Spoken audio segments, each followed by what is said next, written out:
This is Mr. Martin. These are video notes for Honor Section 9.2. We're going to be talking about ellipses. So let's start off with a good definition for an ellipse. So an ellipse is the set of all points in a plane. That just means it's going to be in a flat surface whose sum of distances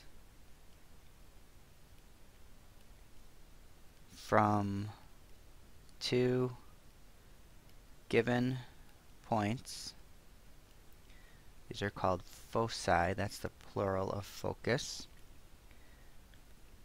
are constant. So let's take a look at this. Here's my foci here and here, okay?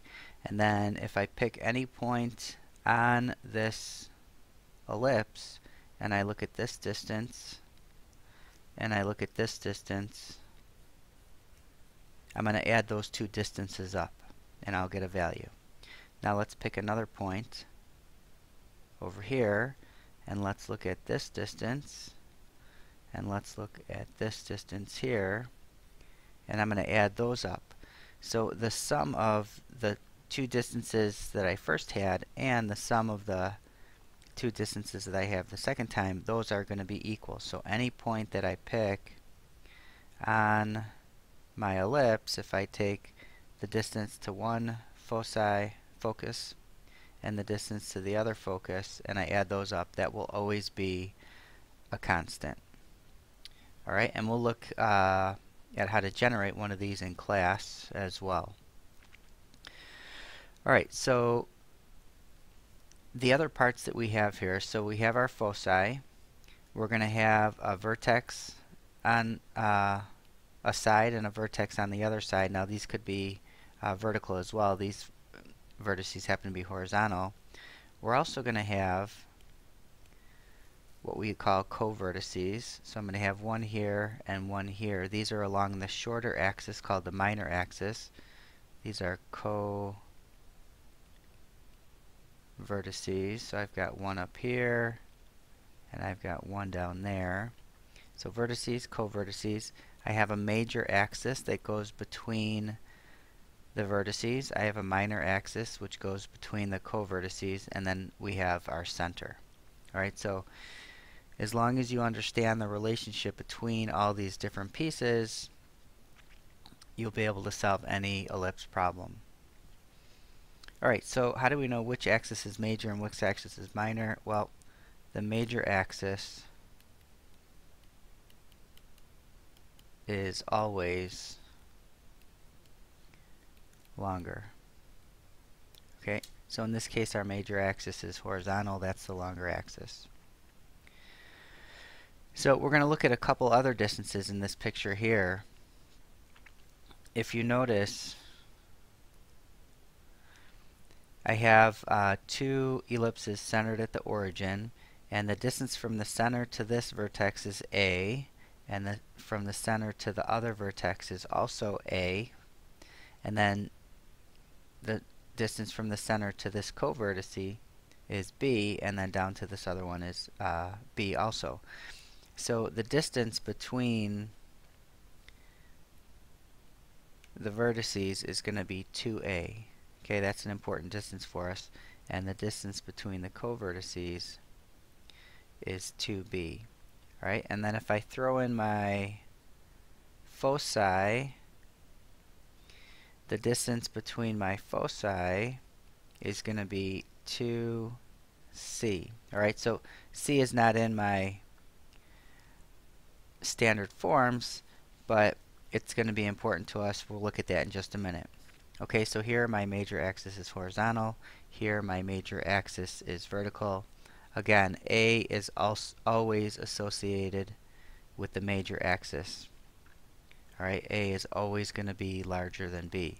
So again, if you look at your standard forms here, notice that A is under my x minus h squared, and we have a horizontal major axis. And over here, a will be larger, and it's going to be under my y minus k squared, and it's going to be vertical. Alright, so if you look for the larger number, when we start looking at examples, if the larger number is under the x minus h squared, it's going to be horizontal. If the larger number is under the y minus k squared, it's going to be vertical. Alright, so again, the foci lie on the major axis. C units from the center, and we have this important relationship between the values of a, b, and c. So c squared is equal to a squared minus b squared.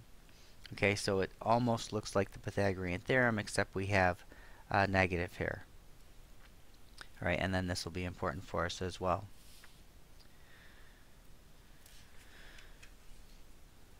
So let's take a look at some examples here. We want to find the standard form of the equation of ellipse, and we're given foci at -2, 2 and 4, 2, and the major axis has a length of 10. So I always like to start with just a little sketch to give us an idea of what we're looking at.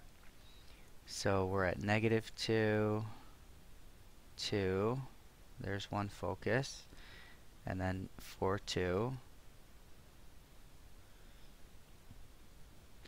So the distance between my foci is 2c, and that means that my center's got to be directly between them. So you can either, find the midpoint of that, or since we know it goes from -2 to +4, we know that's 6 units, so the center's got to be 3 units away. So we know 1, 2, 3. Here's my center.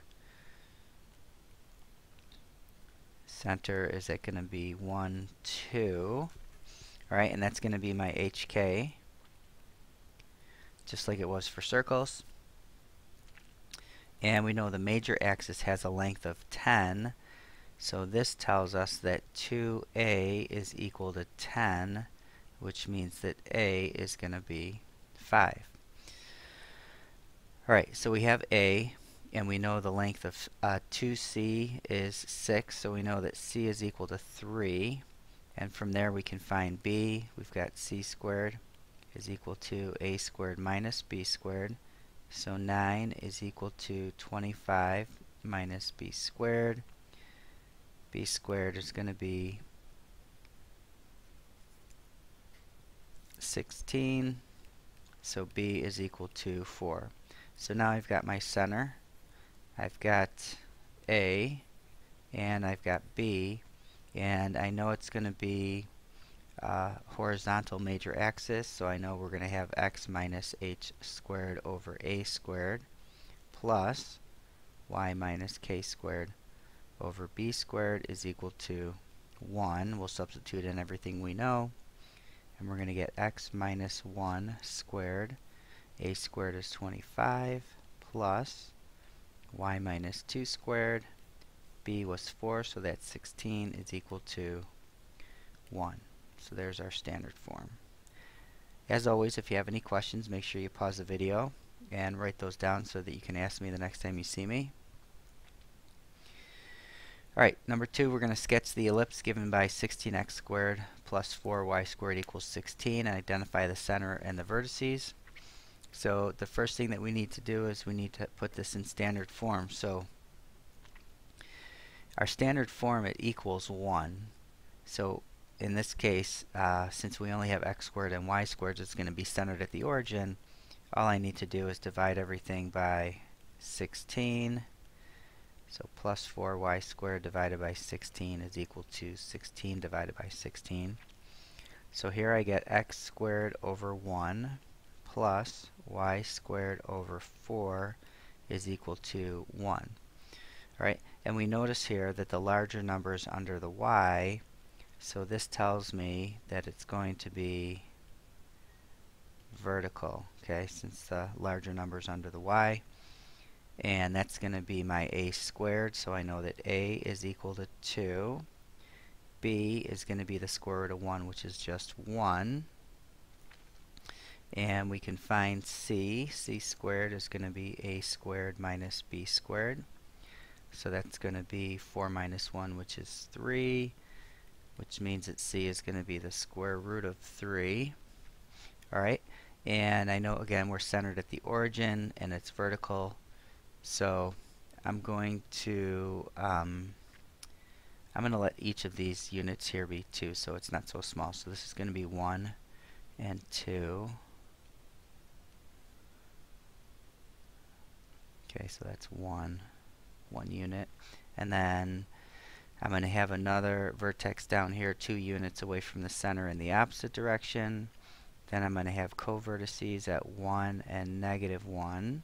If this wasn't centered at the origin, I would just go 2 units away from the center for the major axis and 1 unit away from the center to get my minor axis. And then since c is a square root of 3, so that's 1 point something, so that's going to be somewhere around here. So there's a focus. Here's another focus down here.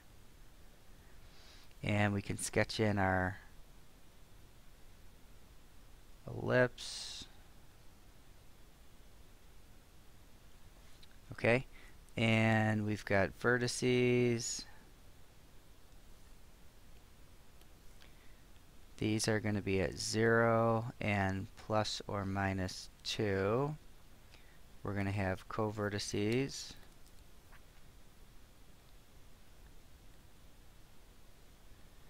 These are going to be at plus or minus square root of 3. Sorry. Co-vertices, sorry, that's going to be plus or minus 1, 0. I was working on my foci there. And then my foci are going to be at 0 and plus or minus square root of 3. Okay, so we've got a sketch, vertices, co-vertices, foci. Again, if you have any questions, make sure you write those down. Okay, last example here. For this, we're going to have to do kind of what we did with a circle. We're going to have to complete the square twice. So I'm going to do a little bit of rearranging. So I've got 16x squared minus 32x, and then in order to complete the square, we're going to have to make sure our leading coefficients are 1, so we'll take care of that in a minute. And then plus 25y squared minus 50y. Let's move that 16 over to the other side. Alright, so for my x's, I'm going to factor out that 16. So it's 16 times x squared. That should be 32 there.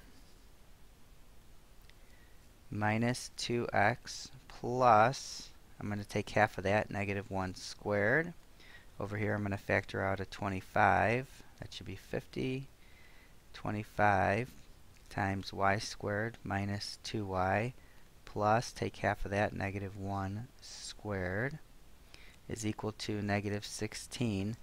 Okay, this is where you have to be careful, because even though inside the parentheses I'm only adding -1, it's really 16 times -1. So on this side I'm going to have plus 16 times -1 squared, and then same thing over here, it's going to be plus 25 times -1 squared. Don't forget these numbers that you factored out in addition. So over here I'm going to have 16 times x minus 1 squared plus 25 times y minus 1 squared. And then if we simplify all of this on the other side, we're going to end up with 25. Again, it's got to equal 1, so I'm going to divide everything by 25. So over here, I'm going to have 16 times x minus 1 squared over 25 plus 25 divided by 25 is 1, so that's y minus 1 squared over 1 is equal to 1. And we don't want it in this form, so I'm just going to multiply by 1/16 over 1/16 to get rid of that up there. So then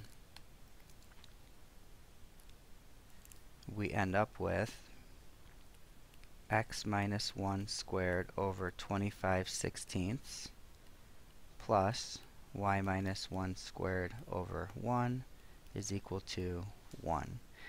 So once I have this, I see that 25/16 is larger than 1, so this is going to be horizontal. Horizontal. And a is going to be the square root of that, so a is going to be 5/4. B is the square root of 1, so b is equal to 1. I know that c squared is equal to 25/16 minus 16/16. That's my b squared. And that gives me 9/16. So c is equal to 3/4. Okay, from there I can find my center. My center is HK, so that's going to be 1, 1. My vertices, okay, again, since it's horizontal, I'm going to be starting at my center and moving left and right, so it's going to be 1 plus or minus 5/4, comma 1. My covertices are going to be 1, comma, and then I'm going to be moving up and down 1, so that's 1 plus or minus 1, and we can simplify these. I just want to try and get this video finished for you. And then our foci, we're going to use my distance of c. Again, it's horizontal, so I'm going to be moving left and right, so 1 plus or minus 3/4, comma 1. And again, feel free to simplify these as well. Alright, so if you have any questions, make sure you ask, and we'll see you in the next video.